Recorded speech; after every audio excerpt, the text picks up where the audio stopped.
fantastic. This is GT racing right now. He's got traction, he's got everything outside of both of them. Maloney!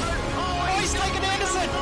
Anderson's up top. Oh my God! Big crash. Oh my goodness, half the field's going to get rolled. Second very close. These guys are want to make their way through the field very quickly.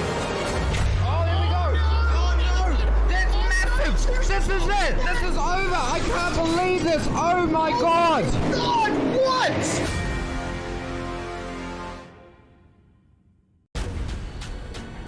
This is the original esport racing game. This is iRacing.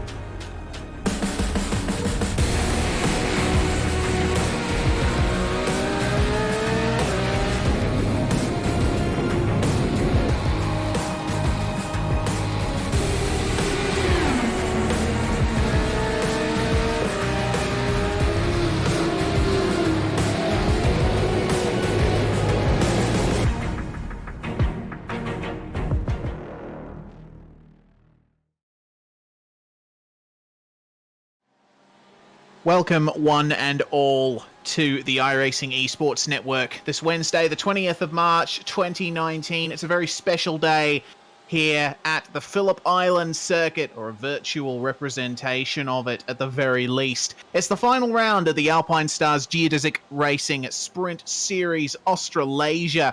After 9 rounds of racing, we are here at the 10th, and there are 7 drivers, count them, 7, in contention for the title. This is going to be a crazy one with 2 20-minute sprint races coming up tonight in GTE machinery. My name is Reese Gardner. Joining me in the commentary box, David Haynes. Once again, David, it's all come down to this. It's been a great season, and we're going to cap it off tonight. Yeah, exactly. Looking forward to both of these races. Everyone loves Phillip Island. If you don't like racing here, it's still got a fantastic piece in Australian motor racing history. And it's also going to produce some good racing. You'll know it, and we're going to see some of it tonight. And Reese, I'm most excited because this is where the championship is going to be decided. We're going to have to take a look at those standings.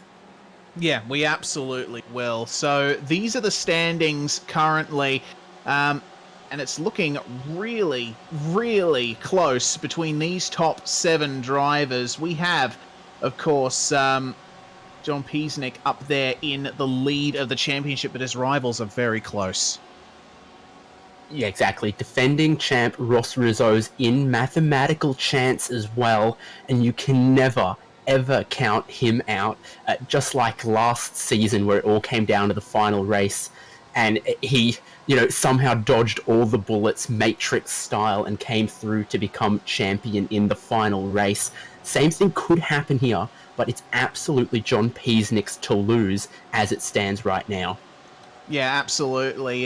Scott Sedlowski in 3rd place is not going to be here today, so he's not going to be able to maintain 3rd in the championship unless something drastic happens. Blake Neck, Mark Rayner, Martin Salvassi, and Ryan Jerrick, though, all in mathematical contention. There's 400 points available tonight for a double race victory. So if Jerrick gets really lucky and everyone else retires, he might be able to be a shoo-in for the title. But we'll see how likely that is to happen. With the sprint format, there's potential for carnage. Yeah, precisely. Safety cars can happen in this series. Hopefully we won't see them, but we might. So we've got to keep that in our mind. And as you said, 20-minute races, laps here in these cars go just under 90 seconds. So we'll get a good amount of racing in that time if there's no safety car intervention.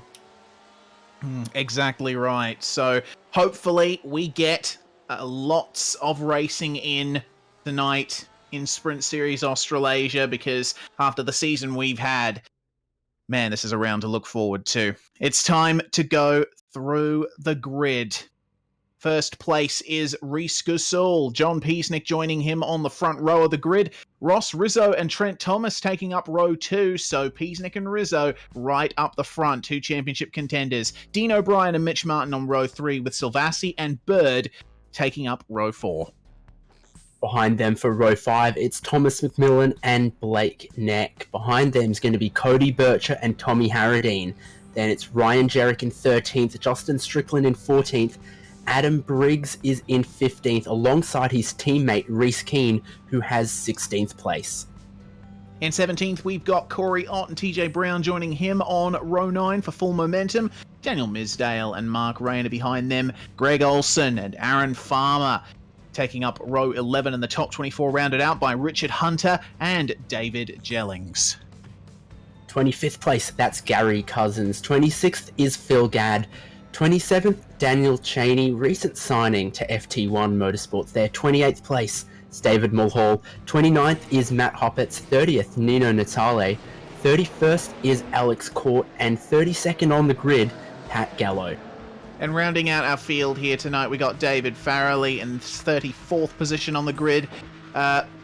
Paul Nichols, followed by David Farrelly, Paul Wood, Stephen Bartholomew and Chris Polly. That is your grid for tonight. 37 cars in the server, but it looks like 36 of them are taking to the grid. And you see the view from behind the iRacing Porsche safety car.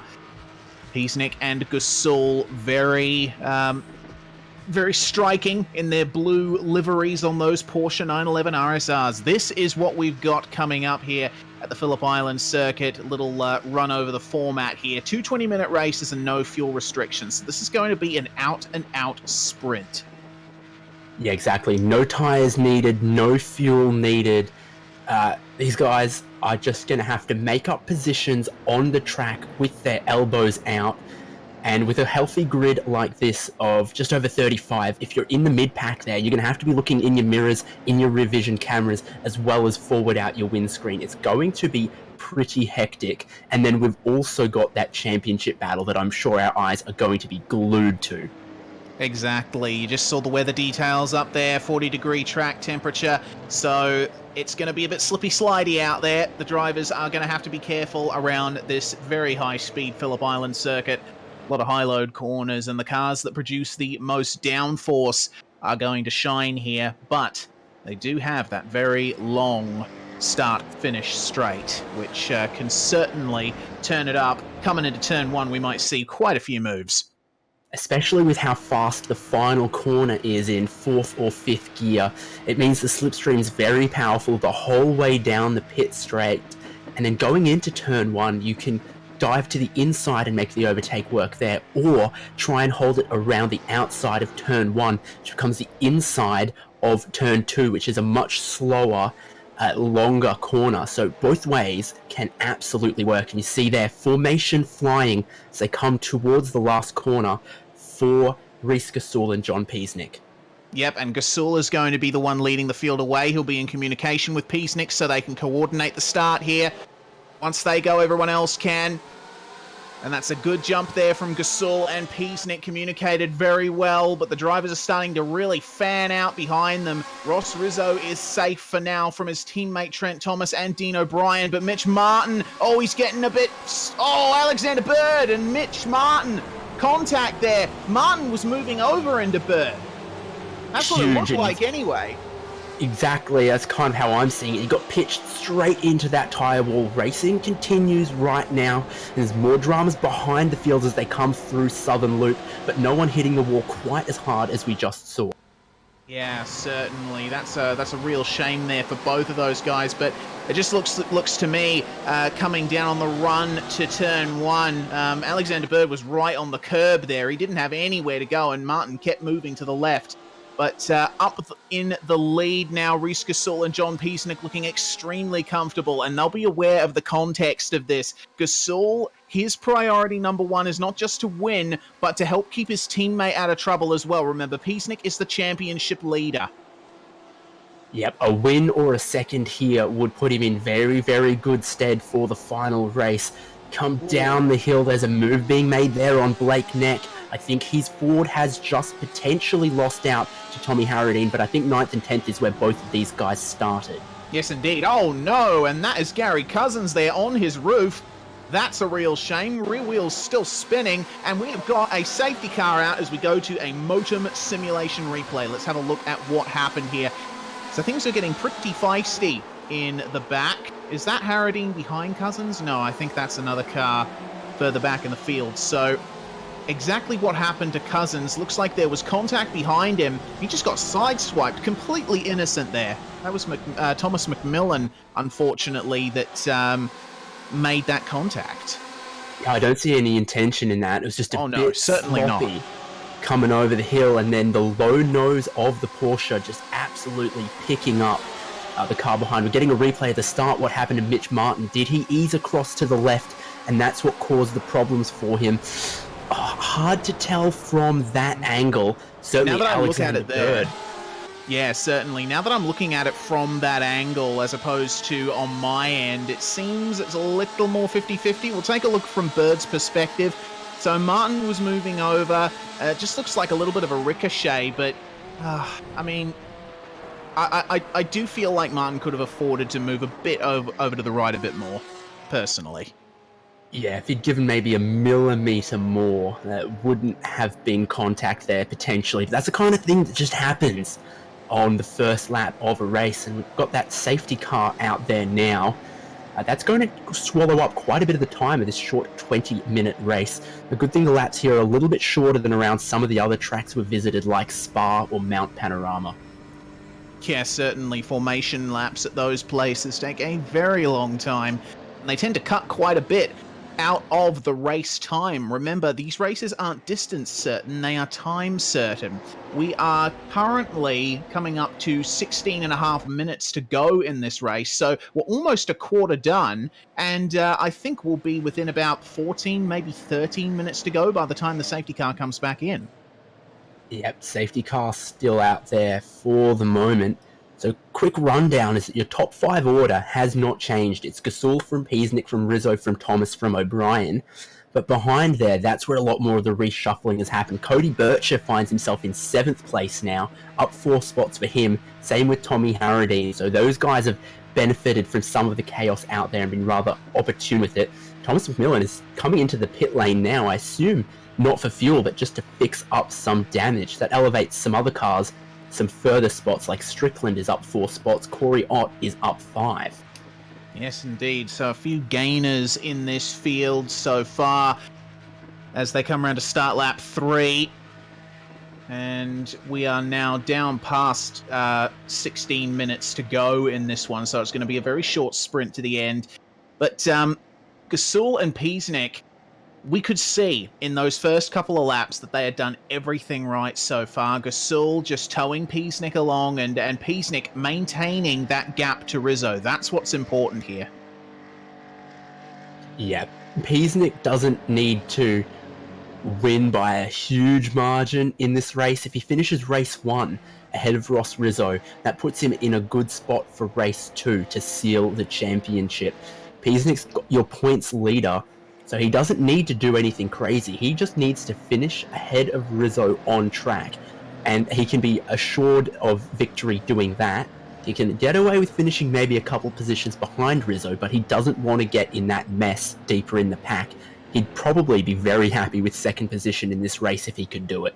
That's right, and from the other angle, from the opposite end of the situation, Rizzo there sitting in 3rd place as they go through Siberia. Rizzo is in quite the position here. He has to chase down Peasnick, or at the very least finish closely to him, because we got to remember it's not just about finishing. There's some shenanigans with the grid as well coming into race 2. Yep, so lots to happen in this round, and drama is what you want for a championship decider. It's great that the series has come down to this final race. I think the lights are out on that safety car. No, not yet, they're not. So that's interesting. Will we be going green this time, Reese? I don't think so. No, definitely not. The safety car lights would be out by now if that were the case. So we are going around one more time here. Penguin sightseeing tour, potentially? Yeah, potentially. You get a nice view of the ocean off the cliffs coming down through Southern Loop at these kinds of speeds. There's a yacht out there somewhere, which I'm sure is rather nice this time of year. Yeah, apparently it's John Henry's yacht out there, the one of the founders of iRacing.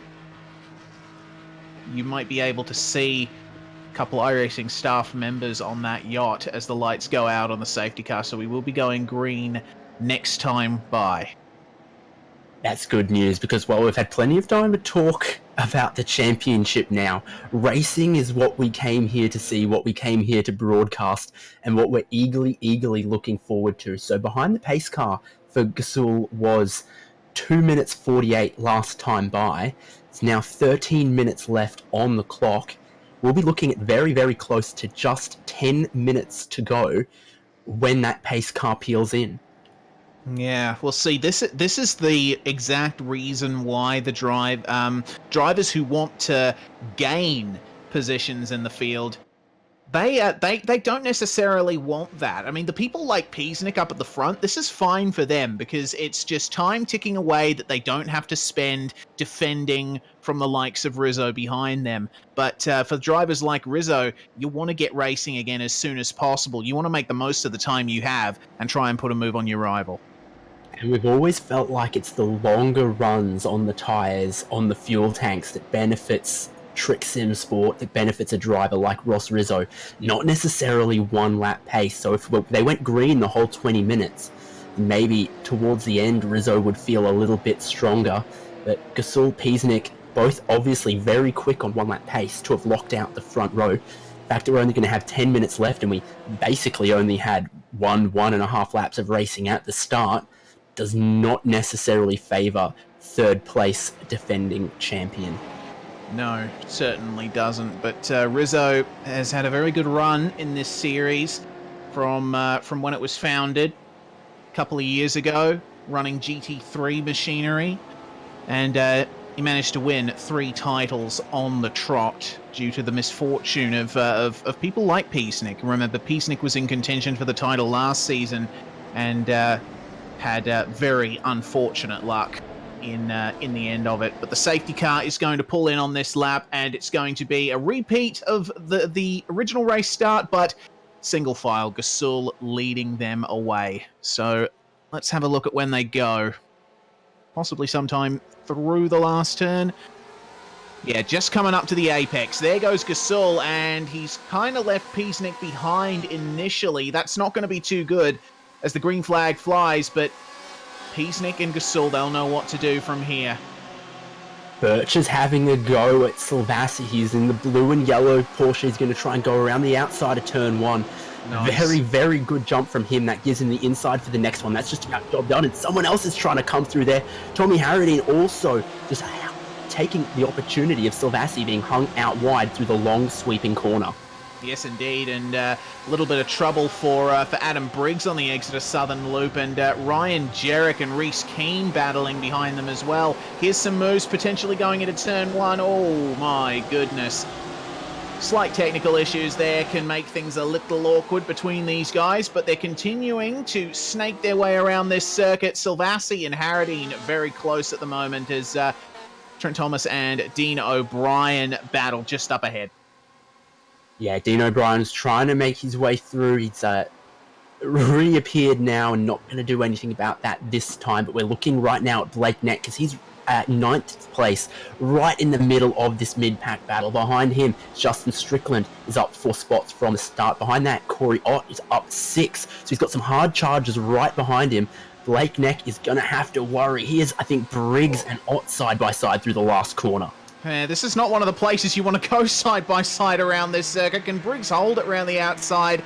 He can. And Ott just slots back in behind. Oh, there's a couple of cars going off in the background. Mark Rayner and David Mulhall, both with big issues as it's on for second. Ross Rizzo and John Piesnik now actually involved in a battle. Piesnik won't like this. Lots of battles going on. Not sure exactly where to look, but here's David Mulhall. Here's Dean O'Brien, close as ever on Trent Thomas. This is where he was last time, and he once again throws it to the inside, and this time he continues to exist on the mortal plane, and it's just about job done. He does everything to hold the other driver out wide, and that lets Cody Bircher get in as well, 2 wide through Siberia. Yeah, Trent Thomas is trying to hold on here versus Birch. A little bit of oversteer from the one performance driver, but Thomas gets the run there out of Siberia. And now through Hayshed, completely flat out in these GTE cars. They got the downforce and the mechanical grip to cope with that. Coming up over the top, it does look like the one performance guys are really staking their claim for good results in this one. And if anything, what it's doing is allowing the top three to break away. Blake Nick, once again, right in the thick of it, and Adam Briggs continuing to have some issues there, it seems. He's lost two spots. Yeah, Briggs had a good start, and he's now dropping back further to where he started. But this top three we mentioned, look at Rizzo's pace in a straight line in 6th gear there. He closes all the way up to Peasnick, rolls into the brakes a little bit more smoothly, but he set himself up to open up turn 2, get a later apex, try and get the power down. No, he's actually just pushed a little bit wide. There's 7.5 minutes to go, and your top three bolted, but Gasul has not dragged Peasnick along with him quite as much as he'd like. Rizzo's still there, and Gregory Olsen has had some dramas. Yeah, coming down off track at turn 2, sorry. TJ Brown in a fight with David Jellings here. It's so tempting to just chuck it up the inside at Honda corner. Meanwhile, the battle between Trent Thomas and Cody Birch are really heating up, and Martin Silvassi getting in on this as well. Proper 3-car battle as we come under 7 minutes to go here. And it looks like O'Brien's had a bit more luck in shaking these guys off than Bircher is. Yeah, precisely. Towards the last 2 corners, looking at Blake Neck, he's still under fire from cars behind. And is that Jellings who's had problems in the background at the top of the hill? It is. He was doing very, very well, and now that's gone and lost him just about 20 positions. That's a big shame for David Jellings, but Cody Bircher continuing to harass the back of Trent Thomas here. He is in a Trick Sim Sports sandwich, and he wants to get out of it. Have a look at how much curb he's using in turn 1. And Thomas taking the wider line into Southern Loop. That allows him to cover off Bircher in the middle. A little bit more of a single apex sort of job, and it seems that it's managed to get him the traction as well, if only briefly. Will Bircher be able to throw it up the inside at Honda? Plenty have tried, many have failed. Bircher's not going to go for it this time. Wise choice, I think.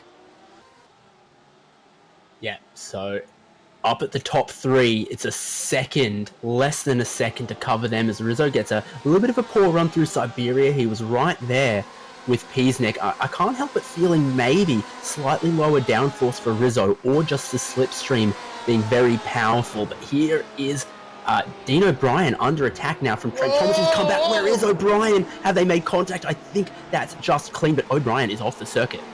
Yeah, he just had another technical issue and disappeared, which didn't help Trent Thomas coming up to him. So O'Brien's now further to the back of this train, and Thomas is leading it. So yet more dramas just behind our top 3. 5 minutes left of race 1. It's still Gasul from Peasnick from Rizzo. It still battles 4th through to 14th that we just cannot separate. Yeah, certainly. And that battle between Bircher and Thomas really heating up. Bircher almost going for the move at turn 1. You can tell he's really fighting to get that 4th place, especially now that his teammate has unfortunately had his issues. So now Cody Bircher, it goes down to him to get the points for one performance. Have a look at the run that he's got here. Tiny bit of a look coming into the hairpin. Silvassi very late on the brakes there. And Trent Thomas is just holding station for now. Blake Nick with a couple of issues behind them. He started to fall behind. He's still there or thereabouts. You wonder, is this all of Trent Thomas's pace, or is he backing up the field a little bit for Rizzo?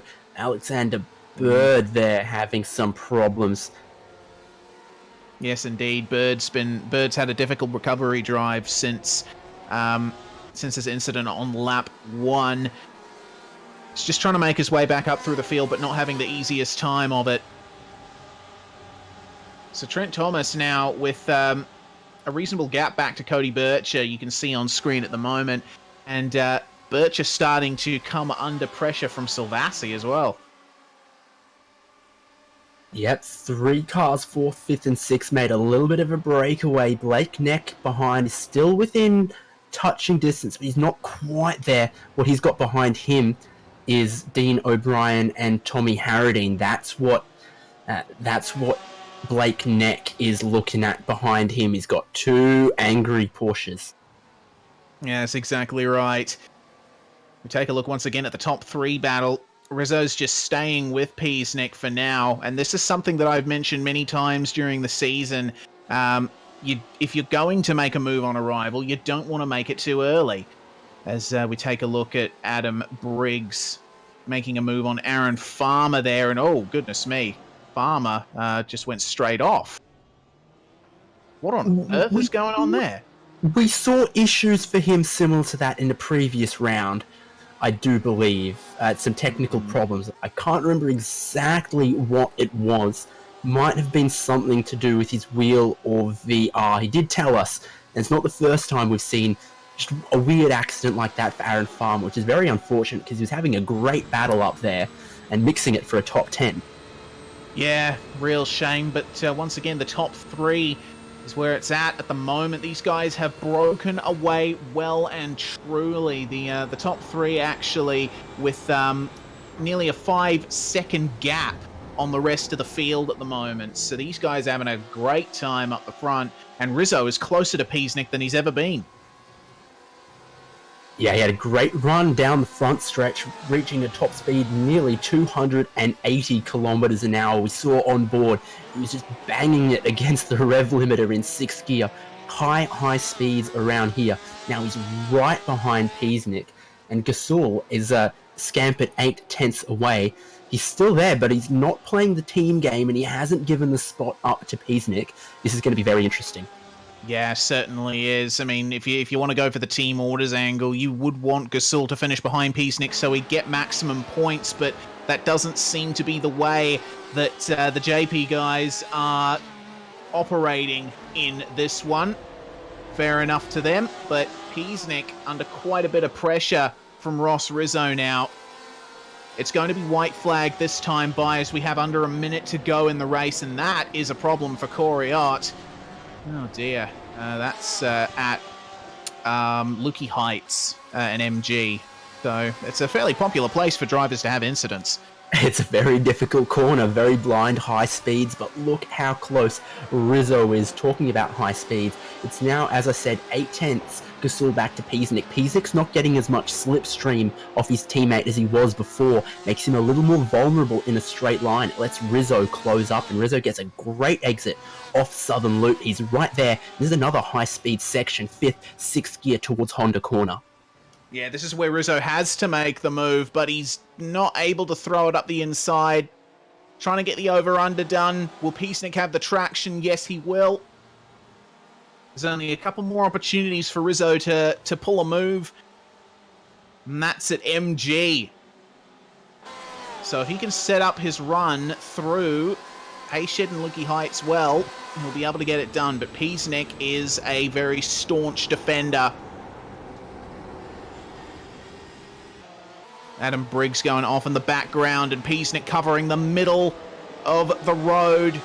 Rizzo just cannot get by, so looks to me like that is going to be the way things go. Coming through the final corner, Reese Gasol, he's been basically undisturbed for this entire affair. He's going to take the win here, and Peasnick is going to just hold off Rizzo for 2nd place. So that gives Peasnick another slight advantage in the driver's title battle. It's all going to go down to the next race.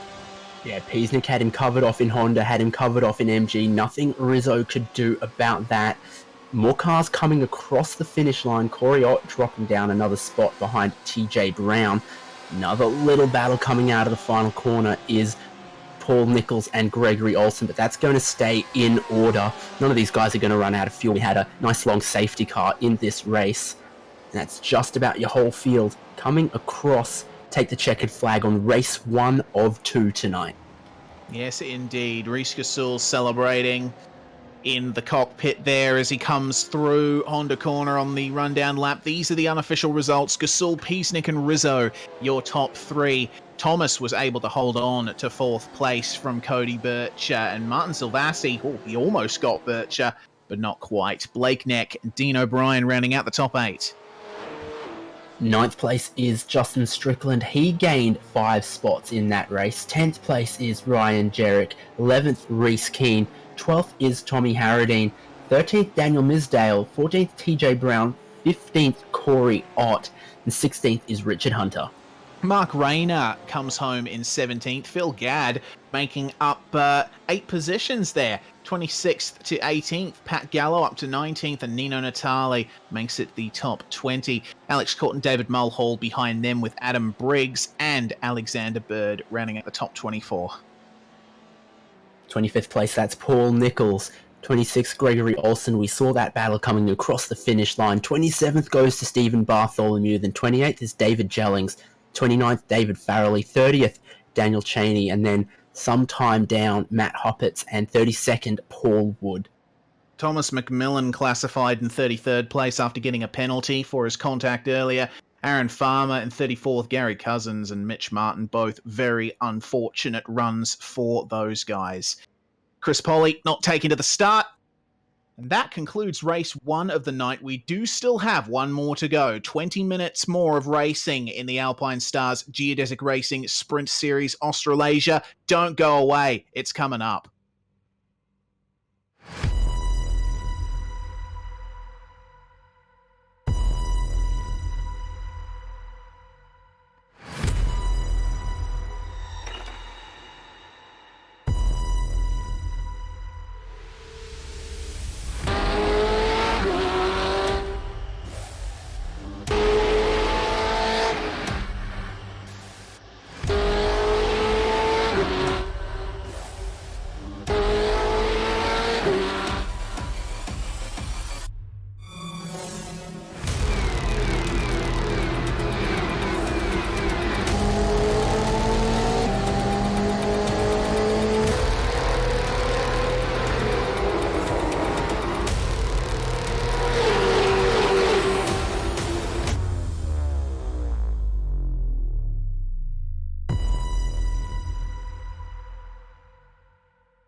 fantastic.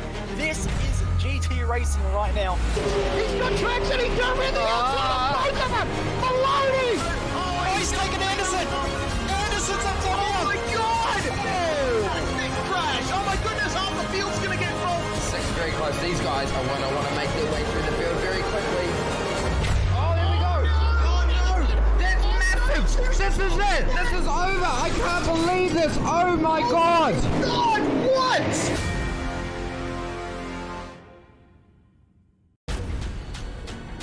This is the original esport racing game. This is iRacing.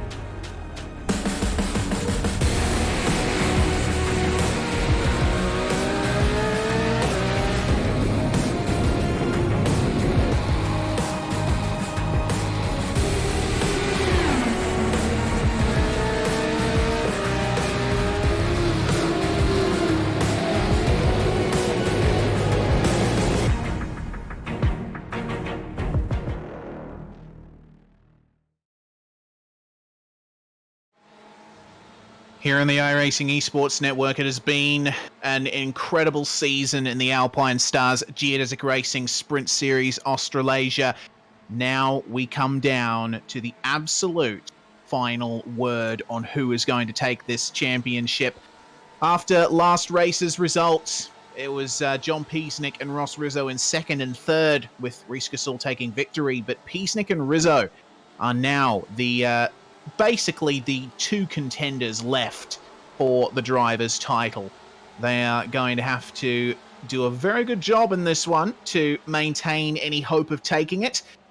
Basically, the situation, my name is Reese Gardner, joining me is David Haynes. David, the situation is that Peasnick must finish outside the top 10 and Ross must win for Rizzo to take the title. Yeah, the points gap definitely looked surmountable coming into this race, coming into race 1, where there was 400 points on the table up for grabs. Now we've had race 1, which was worth 200 points. We come to race 2, the final race of the round and the final race of the season. There's only 200 points left on the table. It means that Peasnick, Rizzo, basically the only two drivers with a shot at it. And Peasnick has enough of a points lead that anything in the top 10 would seal it for him. Rizzo needs to be flawless and have a lot of things go his way this race to take the championship. Weirder things have happened, but it's not looking super duper likely. Rizzo's also going to have to rely very heavily on his teammates. Yeah, that's exactly right. And I mean, the comments you made about Rizzo having to be perfect and having to take advantage of other people's mistakes, that's how he's won the last 3 titles on the trot. So it can definitely happen again, but Peasnick is very hungry for a title, especially after his campaign last season ended at the final round in very dramatic fashion. So you'll want to avoid something like that for this one. Everyone's out on the track in practice right now, just making sense of the track conditions. It's a bit different from race 1. We are now in late afternoon conditions, or early evening, just coming up on 10 to 7 p.m. in sim time. And the track temperature is about 21 degrees Celsius, so a bit cooler than it was earlier on. Lap time's going to be quicker, but have a look at that wind. 20 kilometers per hour from the south. That'd have to be quite the Antarctic breeze down here, and that's probably keeping the track cool. Of course, the dynamic weather, that can change direction, it can change speed a little bit. It doesn't have a huge effect, but it has a tiny effect in the dynamic conditions there. Yeah, and coming from the south, that means there's going to be a bit of a headwind coming up the start-finish straight, so that means that the draft is probably going to be worth a lot more in this one. They'll be carrying more speed off the last corner. They'll be able to break deeper into turn 1 and 2. If indeed some of these guys are even breaking into turn 1, I think you can roll out of the throttle a little bit, and that'll give you enough rotation to get through turn 1 in a car like this. Yeah, certainly. These cars, all mid-engined. Of course, we are only using the Ferrari, Porsche, and Ford for this season. It's been that way since the start, and with the BMW M8 coming out recently, it was decided by the race administrators that they would introduce the BMW to the series next season. Wise decision, but it basically means that all the drivers are driving the same kind of format of car in this. Yeah, precisely. So you see that time ticking down in the top left. That's how long until the drivers form up on the grid for race 2. It's just open warm-up right now. The drivers feeling out those track conditions. We talked about it. More grip, colder. How are these guys going to set up their cars? Maybe stiffer rear bars, maybe a little bit more oversteer if they're going to have the grip. Or maybe they have to go the other way. Maybe the grip is enough that they need to dial out some of the oversteer. That's exactly right. I mean, Phillip Island, it has always been a circuit where front-end grip matters more than most, but you do want to have a nice stable car underneath you at times, especially through those very fast corners. We're taking a look at Ross Rizzo right now, actually about to go through one of those very quick turns. The last one, coming onto the start-finish straight. This is basically flat out in a GTE car. Side by side is another story on the other hand. As the session draws to a close, Rizzo's going to cross the finish line and go down to the first turn. And then we're going to get into the race. Will it be Rizzo or Peasnick? We're going to find out very soon. This, meanwhile, is the grid for race 2. Starting on pole, Reece Gasol. Peasnick starting second, Rizzo starting third. Same as the finishing order from race 1. Trent Thomas joins his teammate Rizzo on the second row. Cody Bircher and Martin Silvassi in 5th and 6th, and the top 8 rounded out by Blake Neck and One Performance Racing's Dean O'Brien.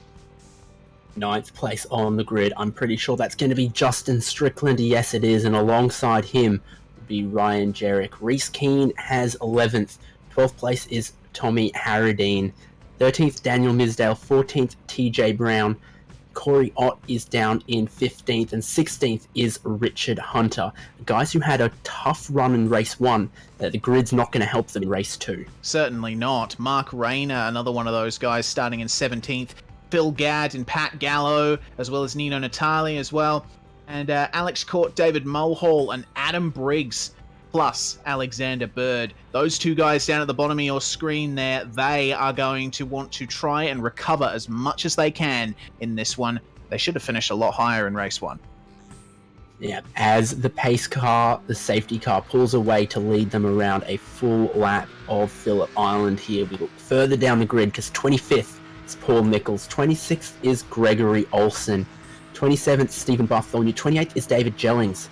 Further back, David Farrelly and Daniel Cheney alongside, and then Matt Huppets and Paul Wood. I'm not sure those row numbers are correct though, Reese. Yeah, it's a little bit out of order from where they finished in race 1, but that might be to do with Thomas McMillan in 33rd because he did get a penalty. Not sure if it was a drive-through or post-race. But Aaron Farmer, Gary Cousins, and Mitch Martin are going to round out the end of this field, and Chris Polly as well, taking to the grid in this second race. We didn't see him in race 1. Let's see how he does in this. Yeah, and if we go green the whole 20 minutes of this race, which my fingers are crossed for, I'm hoping for no safety car intervention in this second 20-minute race. But if they do, that setup's going to play into it. Tyre life is going to play into it. You mentioned it earlier. This track, lots of fast corners, lots of left-hand corners. If there's one thing you want to be around Phillip Island, it's a penguin enthusiast. If there's one thing you don't want to be, it's a front right tyre on a race car. Yeah, certainly.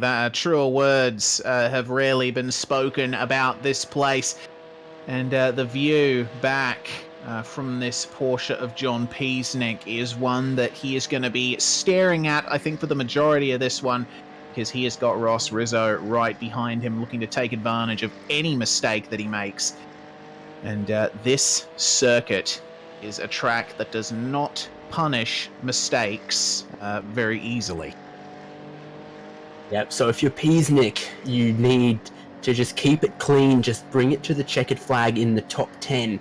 If you're Rizzo, you need to muscle your way past. Hope your teammate Trent Thomas also comes through. Hope that he holds Peasnick out wide through a long corner and Cody Bircher gets through, and hope the whole freight train comes through. If you're Rizzo, you've got to do everything right and then have every finger, toe, everything else crossed. It's going to be tough, but we're riding on board with the safety car as it pulls in there, and Gasol now in control of the field. Yes, indeed. So himself and Peacenik will coordinate the start again. And Gasol is away, Peacenik is away, Rizzo's away. Very good response, actually, by Ross Rizzo coming off the line. Have a look at Cody Bircher, though. He's coming up to the side of Trent Thomas as the field fans out behind them. This is the final green flag of the season to start the race. That is so close there. Peacenik having to defend from Ross Rizzo. This title fight is not something that Ross Rizzo is going to give up on very easily. Peacenik, it might not look it, but he's defending like a madman, holding the inside line for the Southern Loop, holding what's going to be the inside for Honda. Rizzo's got his nose alongside, but he's on the outside for the brakes. And Peacenik's going to have the advantage here. Rizzo not able to hold the outside. You can't really do that at Honda corner. Not enough grip out there off the racing line. Cody Bircher, meanwhile, has gotten by Trent Thomas. He now sits in the 4th place that he was fighting so hard for in race 1. Blake Neck now right on the back of Trent Thomas. And he's looking at, oh my goodness, that's Nino Natale there going for a bit of a ride, bit of a spin. We're going to get a replay of that very soon, but this battle for the top 3 is scintillating right now. Peacenik has not been able to keep up with Gasol so far, and Rizzo is right on the back of him, Bircher too. MG didn't look that good for Peacenik either. Rizzo is here. He's massively quick last time, but the yellow flag has come out. I'm assuming for Nino Natale. Race Control did everything they could to keep the race green, but the cars have come around. And also, Alex Court stopped on track, and Daniel Cheney. So there's going to be a lot for us to review during this safety car. But that is going to cost a lot of our racing time in this 20-minute race. Yes, indeed. So, Motum simulation replays coming right up. This is what happened to Nino Natale. It was contact with Alexander Bird. Unfortunate for those guys. Just looks to me like coming out of Honda, they were side by side, but Bird was maintaining his line and moving across to go Siberia, but Natale was right there in the way. So that is a real shame. And Alex Court, I wonder what happened to him. Let's have a look at that. So just coming off the start, had a little bit of a slow run through turn 1. Run on the outside in turn 1 as well. Oh, goodness me. That's not optimal. That's actually quite the awkward incident that happened there. Unfortunately, we missed that. Oh, goodness me. He got absolutely clobbered, David. And that's where Cheney comes into the incident too. Oh, and another hard hit there. So a lot of damage in the back of the field there. And with all of those incidents combined, quite a few stricken cars on the track, including Daniel Cheney, including others. So we're going to get a different angle of it. It's I really wanted this race to stay green, but Race Control have done the right thing, bringing the safety car out. And you look at Tommy Harradine, he goes off the outside of the Southern Loop, and then I think he gets collected again further on. It was mayhem back there in the final race of the season. Yeah, Harradine going right forward into turn 2, and I don't think the Ferrari was particularly happy about that one. It was Ryan Jerrick. He was one of the guys that was mathematically in contention for the title in race 1, but oh my goodness. Coming around Southern Loop to see that in front of you is not a nice experience, I can imagine. Props to Ryan Jerrick sticking the landing on that one, though. He's missing an engine cover. I'm sure he's got lots of damage on that car, not how he wanted to start it. But, oh gosh, another angle there of Nino Natale. So, on the outside of Southern Loop, 5 or 6 cars coming together, and then this huge incident for Nino Natale. So, what's going on in that third patience in the last race? No, certainly not. Nino Natale is your first retirement from this one. He has exited the server. Alex Court and Daniel Cheney also out as well. So we got 3 stricken cars there. But up the front, there's no such woes. The only trouble these guys are having is having to worry about each other. The safety car's lights are still on. We can reasonably expect that it will be in next lap. But we'll see. Yeah, hoping for a quick restart, certainly. So Gasol, Peasnick, Rizzo still in the order they started. Bircher jumping Trent Thomas to be in 4th place. When Bircher's looking quick, he's looking menacing. Maybe not quite as consistent, but there he is in 4th place.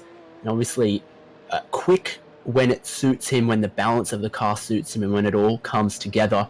Looking down the field, some of your other big gainers. Adam Briggs has clawed back some of what he lost in race 1. He's now up 7 spots, back into 16th place.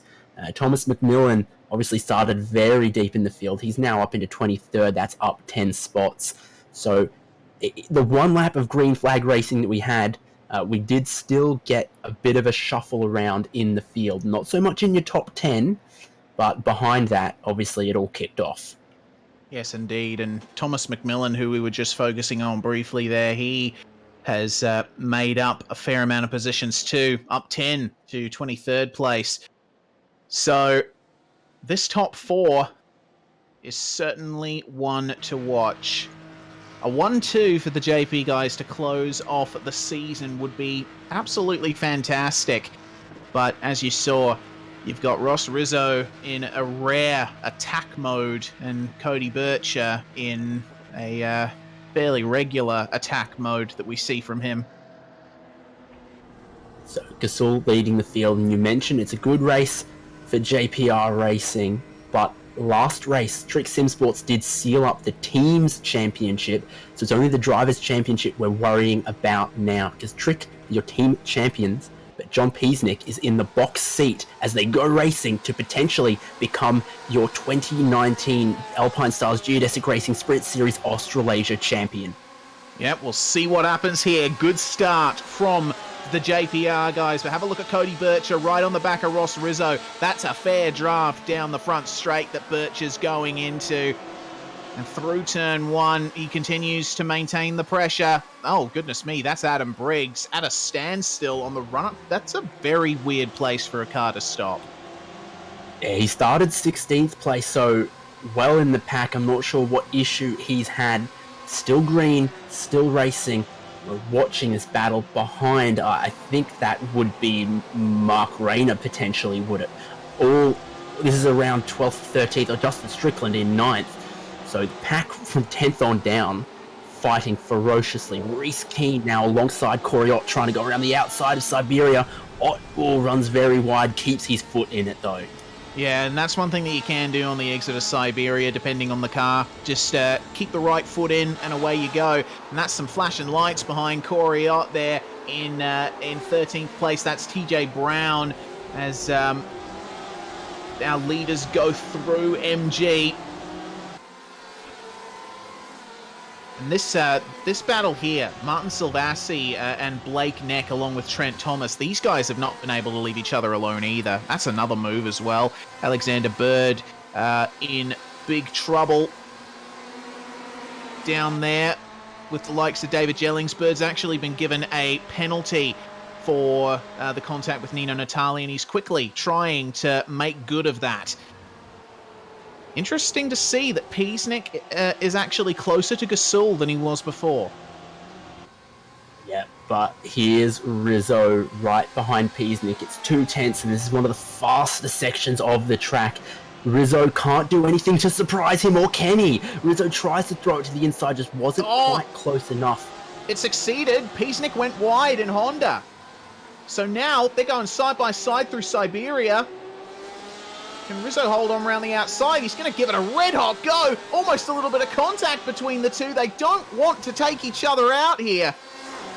That would be a real shame to have the title decided in that fashion. How are they going to go through Lukey Heights? I don't think... Oh, a little bit of a slide from Rizzo. Rizzo was already sliding at that point. Peasnick just gave him a little bit of a helping hand. Yeah, if Rizzo could have held it around the outside of Lukey Heights, he would have had the inside, but that's disaster for his championship tilt for Ross Rizzo. Here's your replay of what happened. We'll dissect, did Rizzo do that by himself and then effectively slide into Peasnick, or did Peasnick help him around? Here's your angle. Yeah, he was already sliding at that point. You can see it, and I could hear it when riding on board with him. The tyres just starting to give way before Piesnik made contact. Just a very unfortunate coming together between these guys, but the race is continuing on as green. And Cody Bircher has managed to get through on John Piesnik.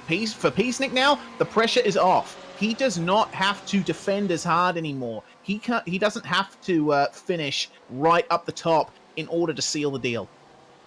Yeah, with Rizzo down in 16th, Piesnik would seal it by just finishing ahead of him. Look, now at the battle, we've got 5th on down, Strickland, Dean O'Brien, Blake Neck, of course, in the Geodesic Racing Ford GT, the highest placed of the Ford GTs. Reese Keane behind him, Corey Ott behind that. Blake Neck is in the middle of this 5-car duel. Yeah, he certainly is, and I don't envy him. It's an extremely awkward position to be in when you're right in the middle of a huge pack of cars. And these guys are all fighting for the same positions. Remember, this is for the lower reaches of the top 10. Ott actually intent at the rear of this train and really putting the pressure on Reese Keane coming through the final turn.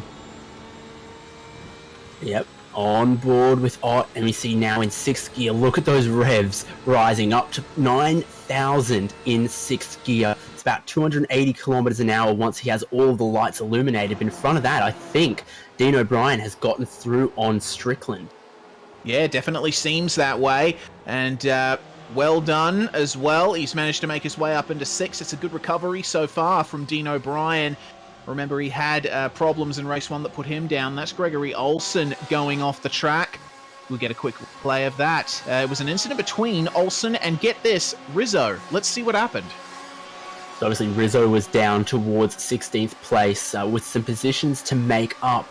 Has he just come in too hot, or was it an optimistic move? He's tried to go around the outside of 1 to put it to the inside of 2. Little wiggle from the car ahead, slow was already sliding. I think that's similar to what we saw earlier. I don't think he was necessarily helped around. I think Olsen might have just got in too hot with Rizzo behind, and Rizzo only had so far to go, but he's hot down the inside of MG on Reese Keane. Yeah, but Keane's going to try and hold on through the penultimate turn here. Something he can do. Is Ott going to go off? Yes, he is. That's going to ruin his run there. He's going to put some dirt on the circuit, dirt onto his tyres. Well, he's going to have to wait a bit to resume that kind of pursuit. Bircher, meanwhile, he's going defensive versus John Piesnik. You can tell that Piesnik is he's not quite let go of 2nd place as I probably expected he would. Now, well, there's a slight dent to the front of Piesnik's car from a little tap with Rizzo, and now that's side by side through turn 1 here towards turn 2. Oh, how close is that going to get? Phil Gadd back there. I can see Aaron Farmer in front. So, battles up and down, 7 minutes to go, Reese. Yes, indeed. Adam Briggs has also retired from this one. He had a hardware issue, which is a shame for him. We take a look at Ross Rizzo, who has put on the racer boots that we don't usually see from him. He's one of the calmest drivers in the field, Ross Rizzo, and you can always count on him to take the cautious route when it comes to fighting other cars, but not here. He knows that he needs to get as high as he can, because as Misdale goes off, if anything at all happens to Piesnik, Rizzo needs to be there to pounce. Otherwise, he's not going to take it. Yeah, if Rizzo gets up into the top 10, then a DNF from Piesnik would give the championship to Rizzo. Rizzo just needs to be in that position in the last 5 laps where, heaven forbid, something happened to Piesnik.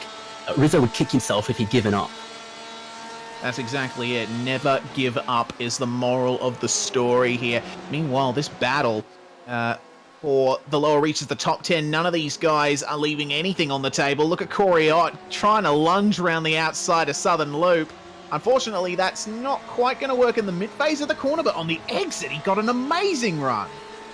Of course, that's going to be the inside for Honda, but he's missing something in a straight line. He was missing speed in a straight line down the pit straight as well, but Ott just keeps enough of a nose in. And not going to work. He's going to be the outside of Siberia. That's what you get, these corners that flip-flop back and forth one way then the other. You need to get clear, get back on the racing line. Otherwise, suddenly you're on the outside for the next corner. Look at this, side by side through Hayshed. Corey Ott has been able to hook up those corner exits all lap, but not quite able to get it done into Lukey Heights. Trying to chuck it up the inside. My goodness, Rizzo has made up quite a few positions. That's him right there. Trying to go around the outside. That's Oh. so close, but he's the opportunist right now is Ross Rizzo. Trent Thomas, his teammate, is taking a look at John Peasnick. It'll help Rizzo's chances ever so slightly if Trent Thomas can get past, but it's not going to be enough to swing the championship the other way just yet, as he's 8th and 9th, Keenan Strickland. Yes, indeed. More side-by-side action. These cooler conditions are making the drivers a lot more confident when it comes to racing wheel-to-wheel. Strickland, oh, that is not optimal. He's going to lose all of that momentum that he just gained. Maybe too confident. We're looking back at Ott again, though, coming down towards Honda. Here comes Rizzo into the mix as well. Ott down the inside. Can he get it done this time? He's a little bit further up. He gets the better exit. He'll still be on the outside for Siberia. Oh, it's just not quite done. He just can't seal the deal. And now Rizzo riding on board with him behind. Which way is he going to go? This is peak hour traffic for him. He's got the speed. I'm not sure he knows which way to go. Yeah, he's got nowhere to go. The only thing he can do is wait until these guys sort themselves out, but not in that way. My goodness, that was a big scare. Corey Ott, good recovery, but that was scary. And again, if you're a Rizzo, where do you go there? You see the car in front of you sliding. Do you try and go around? Do you try and narrow your line down to the inside? You never know what the sliding car is going to do. We're looking back up the front second. Cody Bircher, he got through earlier, but Peasnick has found a big turn of speed, 3 laps to go, and he's closed him in for second place. If you're Peasnick, you probably just stay there if you're Peasnick. Yeah, I think so. Peasnick does have a little bit of damage on the front of that car, but he's been carrying that for most of the race, if I recall correctly. So he doesn't seem to be affected all that much by it. Trent Thomas really pushing for it, and Rizzo right there back into the top 10, and Rayner just has to try and slot himself in without endangering anybody else and falling back into the clutches of TJ Brown. But Rizzo back into the top 10, that's significant for him. Yeah, precisely. It's all he can do for now is just get up there and maybe something. Gasul's off! My goodness! Oh, that's... No, don't do that! Goodness me! Martin Silvassi, unfortunate there, and I think Gasul was just trying to gather it up. What on earth happened to him over Lukey Heights? Has he just messed that one up? We've seen that's an easy place to pick up a slide. Oh, that's just about what he's done. He's had to straighten the steering, lock the brakes, and that's cost him a lot. Oh, goodness Through me. all of that, we're watching the replay. Here's Trent Thomas sneaks around the outside of Peasnick. So Peasnick's still holding on to third. Cody Bircher is into the lead. Trent Thomas has grabbed second. Now Ross Rizzo is still in 10th, but that is some late race drama that I don't think we were expecting. No, certainly not. That's really thrown it on its head. And how about in the replay, Silvassi's line coming out of Lukey Heights, completely off the track and still managing to pull it up just in time for MG. Hasn't lost that much out of it, but yeah, very unfortunate. It does seem that Lukey Heights is a popular place for the Porsches to start sliding. Let's see how Bircher goes through it this time. Yeah, so he's now your race leader. He's still dragging along Trent Thomas and John Peasnick. A little bit of a gap back to Dean O'Brien, Reese Gasul, and Martin Silvassi. This really doesn't change anything for Peasnick, but here comes Gasul trying to get that spot back on Silvassi. Doesn't make it work this time. He'll be so close coming onto the pit straight though, and the white flag will fly this time. Yep, certainly will. So we've still got positions to be decided, but as of right now, as Cody Bircher comes to cross the line, Peasnick is in the box seat to be the driver's champion of this season. There's still a few more kilometers to go. We'll see what happens. How's Gasul go versus Silvassi? Just trying to find their way around. And the top three still very close, but Silvassi versus Gasul. heating up, as is this one, Justin Strickland, and that's Ross Rizzo there and Reese Keane. Yep, Oh no! McMillan's gone around again, unfortunately. Problems for him. Looking at second place, effectively the lead. So Birch is still leading. Trent Thomas has found a lot of pace and they're dragging Piesnik along as well. Rizzo is trying to get up some more spots to the inside of Siberia. He makes it work on, that was Reese Keane, so now up to 9th for Rizzo, but on the last lap, it's not going to be enough. Here's for the lead. Cody Bircher leads Trent Thomas. Yes, indeed, and this is going to be the run to the line. Thomas is the closest he's ever been to a win, and Cody Bircher as well in this series, but it looks to me, as they come out of the penultimate turn, Bircher is going to seal this victory. He's going to take the win, but how about the guy in third, John Piesnik? He's been waiting for this for so long as Bircher and Thomas cross the line ahead of him, but as he crosses the line, John Piesnik is the champion of Alpine Stars Geodesic Racing Sprint Series Australasia for the first time, breaking the Ross Rizzo stranglehold. Yeah, more trouble at Lukey Heights. Not quite sure what happened there. Definitely Gary Cousins has gone around, but it can't take too much attention away. John Piesnik did everything right this round, picked up the points, and he is your driver's champion. Excellent stuff, and a brilliant performance all throughout the season from John Piesnik.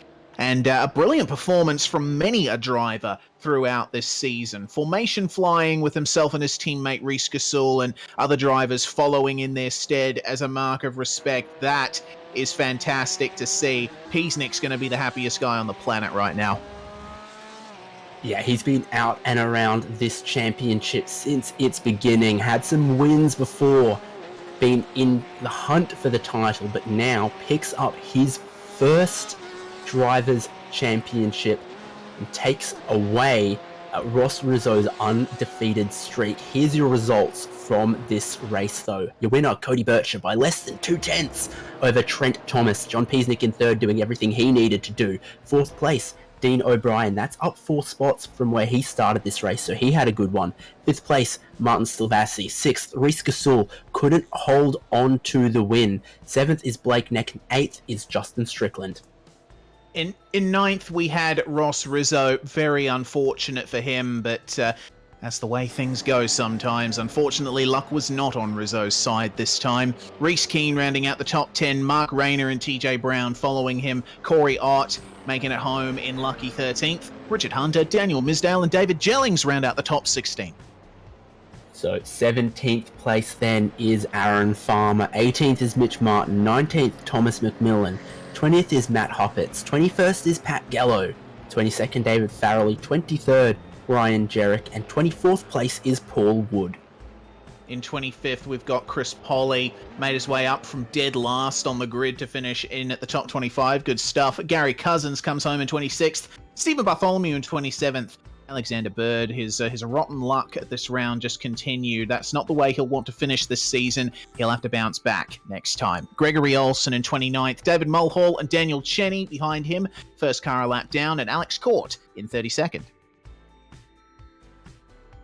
And right up the end, rounding out the field, effectively your retirements here is Paul Nichols, Tommy Harradine, Phil Gadd, Adam Briggs, unfortunate for him, and of course that huge incident rollover we saw on the first lap for Nino Natale. He unfortunately finishes last and 13 laps down. Yes, indeed, and we do have more information. Blake Neck has done enough to secure 3rd place in the Drivers' Championship, so Blake and the rest of the guys at Geodesic Racing will be certainly very happy with that as well. So that brings to an end the racing. We're just waiting for the drivers to come in for a bit of a chat after this race, but my goodness, David, what a season this was. And the switch from GT3 to GTE, it made sense at the start of the season, but we did not expect, I don't think anyone expected the racing to maintain the level of excitement and competitiveness that we'd seen in the last seasons before it.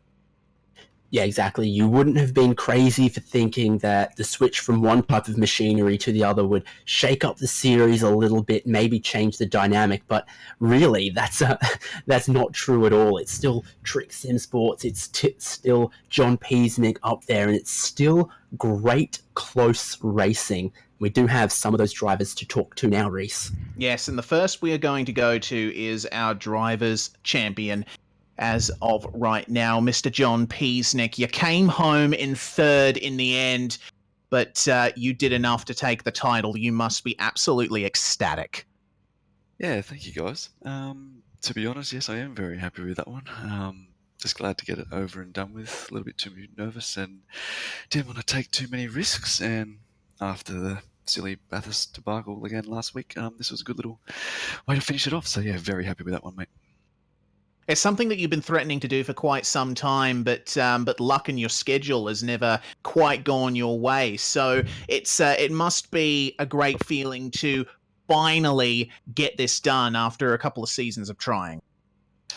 Yeah, it's a bugger. It didn't happen last year, but that was pretty much all to do with my mistakes as well there. So very happy to get this one done. Yeah, it's just a little bit of a tick. Haven't won any championships for a little while as I've had a bit of some time out of this stuff, so it's good to get another one up. And yeah, it'll be just now to move forward and hopefully keep continuing on. Do you feel you've grown as a driver in the season since Bathurst last year? Grown. I've learned to not like the Porsche that much, so it will probably be the last time you'll see me in it. So it's obviously taught me a lot. It's obviously I'm a little bit new to GTE. I never really got into it when they first come out, so I have learnt a lot. But I'll probably be going for something that's a little bit more suited to my natural style in the next one. John Peasnick changing car once again. What will it be this time? Stay tuned to find out. Before we let you go, Mr. Peasnick, who would you like to thank and give shout-outs?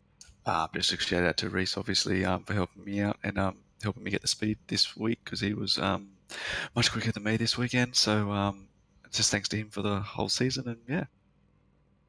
Fantastic stuff. Your driver's champion, John Peasnick, right there. We're going to go now to Ross Rizzo, who, my goodness, that last race, Ross, that must kill, but you've had a good run in this series, a very good run.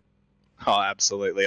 I gave that. I had to give that one a crack. I mean, if I was going to have to risk something to beat John in the championship tonight, and chances are one of us was going to end up in the grass, might as well have been me. So, look, I had an absolute blast tonight, and it's been an absolute pleasure to be the series outgoing champion. What exactly happened to you coming through Lukey Heights that one lap? Did you just start sliding on your own? Yeah, there was a little bit of overcommitment, but I think I felt I was going to hold it, and then whatever happened, and then well, let bygones be bygones. I had a crack and had an absolute blast in just tonight, and that last round in particular, trying to put pressure on John. It was an absolute. Is there more fire in your belly for next season now, Ross? I don't know. Well, there's I feel like a bit of pressure's been taken off now that finally the title's gone to someone else. Arguably, it's been John's to lose for the last couple of seasons, so it's more than happy to see it go to him, and we'll come back with hoping to see if we can get it back. I think one of our drivers, at least one of the drivers from Trek, will certainly want to take the mantelpiece. Understating gentleman as always, Ross. Before we let you go, who would you like to thank? First of all, to Alpine Stars and Geodesic Racing for the series, as well as GT Leagues Australia for their organisation. A huge congratulations to John and to JP Racing on the title. Absolutely flawless all season. Absolutely fantastic to see you finally break through. And also to Reese as well, drove a very tactical race. The two of them at the front there, they were very smart, very fair. It was good, really good to try and battle them in that fashion. And of course to our boys at Trick Sim Sports. So thank you to Trick Custom Fabrications and Knight Rider Designs. And to you guys at the iRacing Esport Network, SimSpeed TV, and Modem Simulation for the replays. Thank you very much, Ross. That's Mr. Rizzo, 9th place in the final race and 2nd in the championship. Got a few more guys to go. First person we're going to talk to is the man who has taken third in the championship, Blake Neck, in the commentary box with us. Blake, it was a pretty active race for you, battling in and around the lower reaches of the top 10, but you did enough to get third in the end. Yeah, it definitely produced better racing than I expected here at Phillip Island. But once you get on the wrong side of the track, you get hung out to dry pretty much. But it's pretty good here. It definitely seems that way. Your race. What were some highlights for you coming through? How was it out there for you? Because there were some pretty interesting incidents. It seemed pretty clean from my perspective. Obviously, there was a couple of incidents ahead which I had to look out for, but other than that, I seemed to have a good race.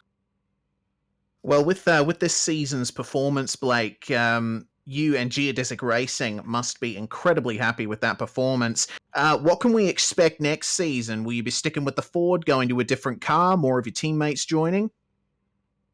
Hopefully we have some more teammates joining, but I'll be definitely sticking with the Ford. It's my chosen car in GTE, and I've pretty much been driving it for the last year and a half. Well, Blake Neck in a Geodesic Porsche next season. Watch out for him, Mr. Neck. Before we let you go, any shout-outs? I'd just like to say on behalf of our Blind Stars Geodesic Racing, thank you to GT Leagues Australia for putting on a fantastic league this season, and to you guys at SimSpeed for broadcasting the whole season. Blake Neck from Geodesic Racing, thank you very much for joining us. That was your championship top 3 right there.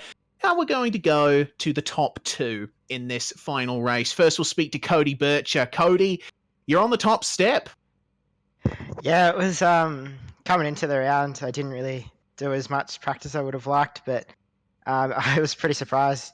I didn't have anywhere near the pace that anyone else did, but somehow I came out on top. So yeah, it was good. Definitely looked like you were trying incredibly hard in that race to pass anyone anywhere you possibly can. Is that just a thing for you, or were you feeling confident in the car?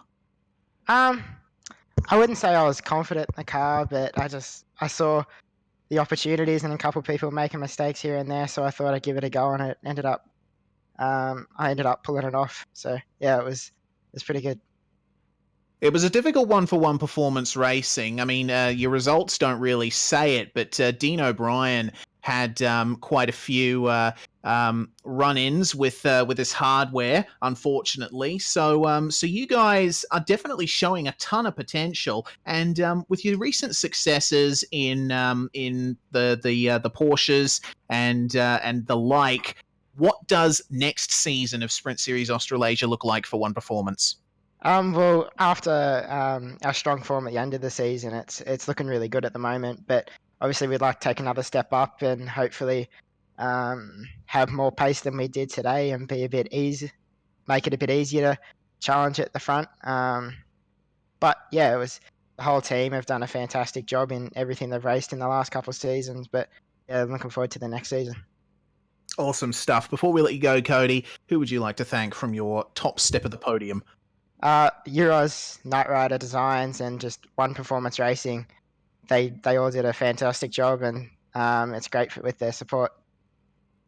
Fantastic stuff. That's One Performance Racing's Cody Bircher there. And now for our final interview of the night, Mr. Trent Thomas from Trick Sim Sports taking second in this final race. Trent, that was a hectic end to the night.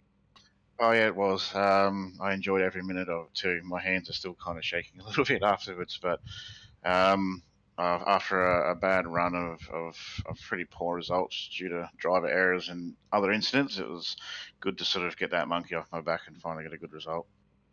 Yeah, certainly. It seemed like Trick's setup here for Phillip Island seemed quite good. You guys seemed very confident, calm, and collected for the most part. Yeah, definitely. We put a bit of setup work in over the last 2 days, and we sort of hit a eureka moment last night. And we've seen pretty strong, especially on the longer runs. Our cars seem to be a bit stronger compared to our competitors. So it was a shame we had those safety cars early on, because I think we would have had a lot of pace right. Yeah, well, with all of this done and dusted, you guys are obviously going to regroup for next season. Will we expect a full-on assault by Trick Sim Sports? Yeah, I'm pretty sure you can be certain of that. I'm not sure what cars, etc., we're going to be attacking the championship with, but yeah, I think we'll be coming back in force for sure. Awesome stuff. Trent, before we let you go, we'll let you give some shout-outs as well. Yeah, obviously, you guys for the broadcasts and GLA for hosting, and obviously all the associated sponsors, all the boys at Trick Sim Sports as well, with all the setup work and stuff that we do. And of course, Trick Custom Fabrications, Night Rider Designs, and JRT. Trent Thomas from Trick Sim Sports, there, your second place finisher in tonight's proceedings. That brings everything to an end for another season in this series, David. My goodness, I'm already looking forward to the next one. Yeah, exactly. We had everything we wanted from the season. There was some unpredictable rounds, some unpredictable winners, some close racing, a little bit of drama. In the end, you can't ask anything more than the championship coming down to the final round. So it was great commentating it with you. It was great watching it, being a fan of the series. And definitely, people can expect more soon from SimSpeed TV and from GT Leagues Australia, because the rules are just being finalised for the Oceanic Endurance Championship, and everyone can look forward to that, both our drivers and our spectators. Yeah, certainly. We are going to be broadcasting every race live on SimSpeed TV, so Sprint Series Australia is still going to be running more seasons as the year goes on, but Oceanic Endurance Championship coming back, that's going to be a big one. These guys going to get the opportunity to race the GTE cars in a more endurance-centered environment with LMP1 cars in the mix. Ooh, that's going to be awesome. Well, thank you very much, everybody, for watching. That's going to be goodbye from us here at SimSpeed TV on the iRacing Esports Network. We've certainly had a great time covering this season. We hope you have felt the same watching it. Your drivers' champion, John Peasnick. Winner of Race 2, Cody Bircher. Reese Gasol taking Race 1. That was the Alpine Stars Geodesic Racing Sprint Series Australasia. We'll catch you next time. And there will be a next time.